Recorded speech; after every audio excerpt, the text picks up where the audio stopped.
Hello and welcome back to the channel. So about once a week now, I'm asked what cars I personally own. So today, I thought we'd make a video on that exact topic, show you the cars, and look, I'm loath to call it a car collection because for the vast majority of my life, it's taken all I've got financially to keep one older car on the road.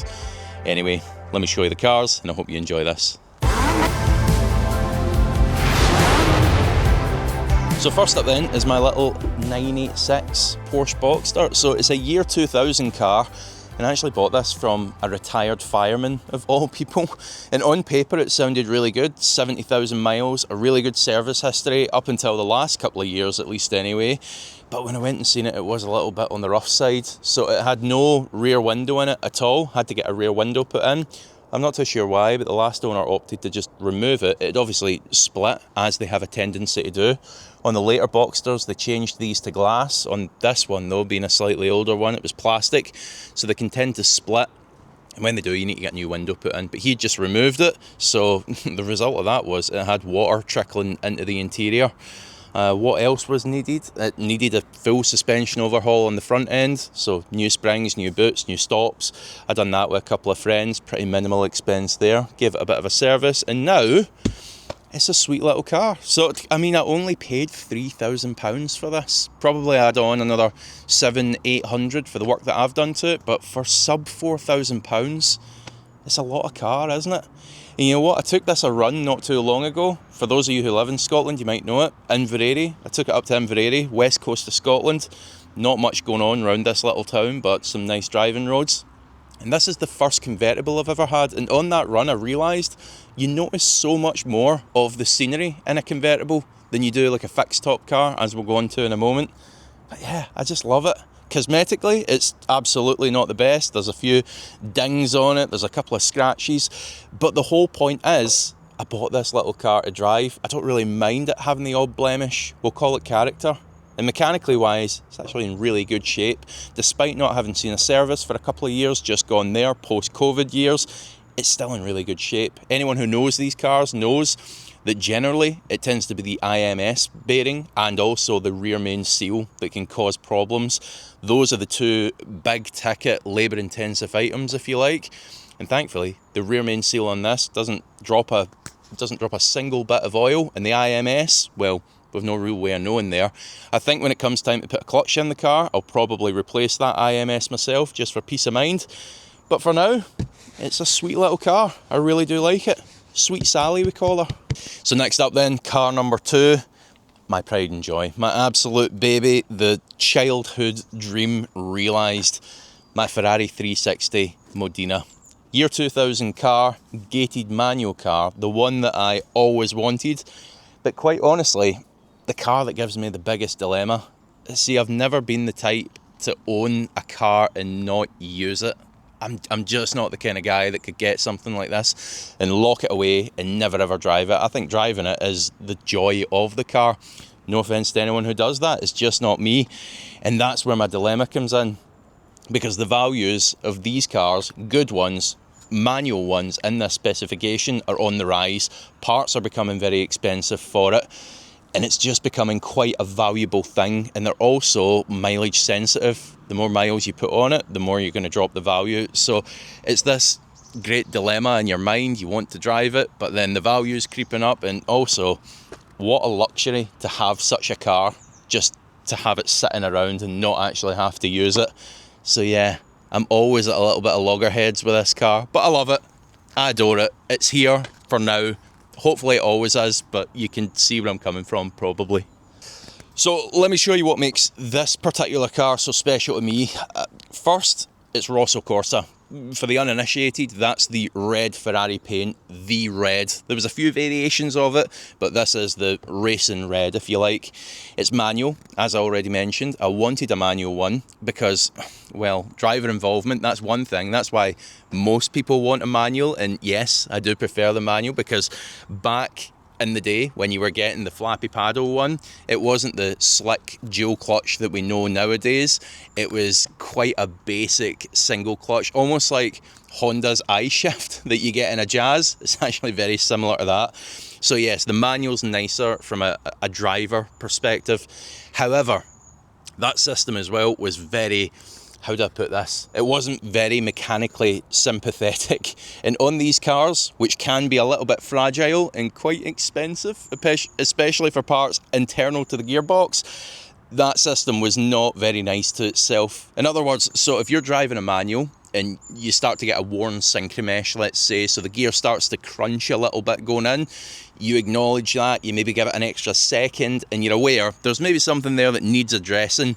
With the F1 automated manual system, the flappy paddles that these came with, that does not give a damn. It's just going to smash that gear into place anyway. So the manual, I feel, is better to drive, and it's also better for the car. So manual, 100%. It's all the little pieces as well, like the Scuderia shields. I'll come around here and show you. So it's got shields on the wings of it. And these shields, you would think that every Ferrari would have these, but they don't. That was actually a really expensive option back in the day. And also, this car's got the grills from the Challenge Stradale car as well. That's the kind of road-going racer 360, if you like. And they just look so much better than the normal 360. I know, first world problems, wherein you're worried about your Ferrari having Challenge grills. But as I say, this is the dream, and I don't take it for granted one bit. I sacrifice for this thing, put it that way. In terms of modifications, couple of little bits done to this car. It's not an entirely stock 360 either. It's moved towards that Challenge Stradale road-going race car. So the front wheels, you might notice, have a little bit of camber on them. That's because it's got the fast road setup from the Challenge Stradale. It's also got the engine ECU map from the Challenge Stradale. That was done by Aldous at AV Engineering. Very well known in the Ferrari world, especially for cars of this era. So it takes the power up to about 420, 430 brake horsepower. Certainly no slouch in a car that's this lightweight. And it's also got a Capristo exhaust and a set of Sport Cats on it as well that sound really good. You probably want to hear it, don't you? Yeah, I'll let you hear it.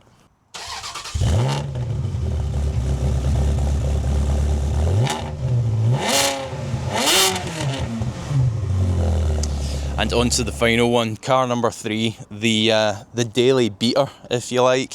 It's not a beater. I'm very grateful to have this thing as well. So this is my 2014 Porsche Cayenne.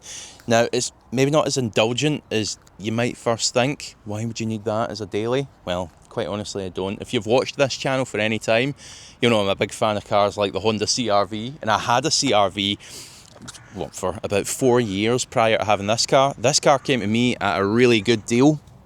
Too good a deal to pass up. I've always loved Cayennes. I owned an older Cayenne and I thought it was just the business. This one came up, same engine as my old one, so I went for it. And here I am, probably 10, 11 months into ownership now. So it's a 3-litre diesel, not a fancy turbo or anything like that. And that's a good thing. I keep telling myself it's a good thing when I look at the classifieds and look at those Cayenne turbos out there. I don't need any of that. I've got the other two for fun. It's just a really good daily car. The 3-litre diesel engine, it's an Audi unit essentially. It's shared with loads of other luxury cars. So Audi A4s, it's in the Macan. Obviously, it's in the Cayenne as well. And it's a good, powerful engine. You never feel like this thing's a bit too slow, or it never really feels its weight, put it that way. Plenty of torque on it. Just an excellent motorway cruiser. I love the interior. And in terms of the specification and why I bought this car as well is, well, most of them are on air suspension. Here's a good example for you. Most are on air suspension, which is fantastic when it's brand new, under warranty of course. But now these cars are getting on for, well, this is 11, 12 years old next year. It starts to go wrong. It can cost an absolute fortune. So this car is just on standard steel springs and coils. No fanciness to it. So it's a 3-litre diesel on springs Cayenne. Kind of as basic and as trustworthy as you can get. And so far, it's been exactly that. It's been a fantastic daily car. I mean, let me show you what I mean. As much as you love your CR-V, you cannot say that that's not a nice interior. It's just a solidly crafted, lovely thing. And also, practicality-wise, well, I've got a big dog. Can squeeze the big dog in the boot. No problem at all. Still to get proper mats and such for it, but the blanket will suffice for now. Overall, it's probably just the most me daily car there is. It's economical. It's been 100% reliable so far. And it's just a nice thing all around. I really like it. In terms of cars I'd like to add or take away, I don't think I'd make any changes right now, to be totally honest with you. I mean, starting with a little Porsche there, it's a 986, so it's an older Boxster because I wanted an older Boxster. I really just love the 2000s style. I think after that they got slightly more clinical, a bit more grown up. The interiors were a lot more intuitive. I like that one. That is quintessential 2000s Porsche to me, and evidently, you know, I'm just a fan of 2000s cars. The other big thing I'll mention as well is, even although that's a Ferrari and it's got the prestige of that, that is one of the easiest cars that I've ever worked on. Everything is fairly basic, intuitive, easy to understand, and just works. You can set about that car with a simple set of tools. There's really not that much complexity to it. No computers needed if you are repairing it.